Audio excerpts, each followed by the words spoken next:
guys, I'm super excited to be discussing this topic with you today. Lots of questions about the market and what it takes to crash a housing market. So let's jump right into it. My name is Sulva Zahir with INTERO Real Estate, and I really can't wait to dive in. So there's no doubt that the market has been crazy these past few years, but all that might be coming to an end. Interest rates have climbed and inventory is rising all around the country. You know, a lot of people are saying that this really begs the question, is the market just correcting, or is there a crash around the corner that we're, as buyers, are waiting for? To answer that, we're gonna have to do a little bit of a history lesson and look back about 50 years ago to see what have we historically seen in market trends. So taking a step back, in the last 50 years or so, we have had 4 major market corrections in between the highs in that period of time. And the first one was in 1991, where there was an 11% correction. The second one came 10 years later in 2001, where the prices dropped 10%. And after that, we had the great price drop, or the Great Recession in 2008 to the end of 2011, where we had house prices drop 27%.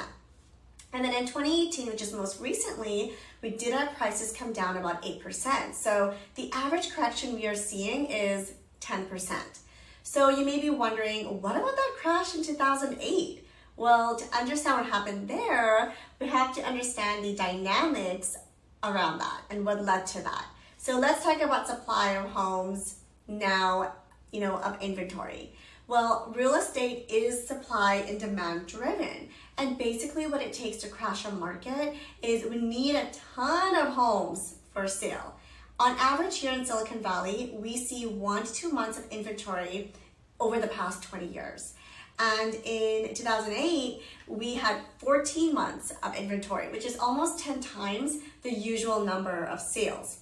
People were also able to buy a home with no money down, no income, which led to a huge number of foreclosures. I got tongue twisted. Foreclosures.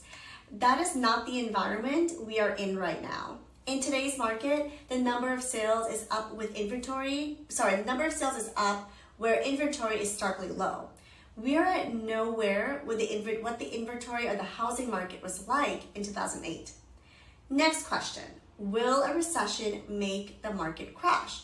Well, throughout history, during a recession, interest rates go up at the beginning of the recession. And in order to come out of a recession, interest rates are lowered to stimulate the economy to move forward.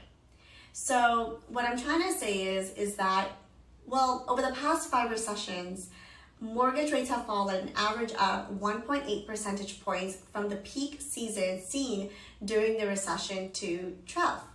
Here's what is happening now. Rates are already down 0.75% from the high that we saw in July. So you might be wondering, does this mean we're going to crash? What is going to happen now in the market? We have to look at the supply and demand and inventory. Inventory peaked in July and now is starting to come down again. And interest rates have also actually slightly shifted downwards. So how does this affect prices? Well, prices did peak in March, as we saw, and have since come down an average of 10%. Now, every housing neighborhood is different, so we have to assess that separately. You may be asking, what is the best time to buy?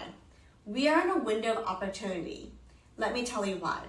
Our market is down 10%, which is in line with what I spoke with at the beginning of this video of the market normalization and what we see in the dips before the prices go up again.